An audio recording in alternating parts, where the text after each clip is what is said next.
Kung may nag-aalok sa'yo ng lupa, wag lang presyo ang tinitingnan. Ang unang tanong lagi ay, legit ba to? Ito ang 5 tanong na dapat mong itanong para malaman mong legal ang lupa na binebenta sa'yo. Una, kanino nakapangalan ang titulo?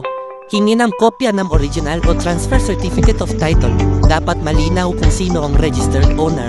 Pamalawa, may SPA ka ba kung hindi ikaw ang may-ari? Kung hindi ang seller ang pangalan sa title, kailangan niya ng special power of attorney mula sa mismong may-ari. Pangatlo, malinis ba ang title? Tingnan kung may lease pendants, mortgage, o court case na nakasulat sa likod ng titulo. Red flag yan kung meron. Pangapat, may updated ba na tax declaration at bayad ang amilyar?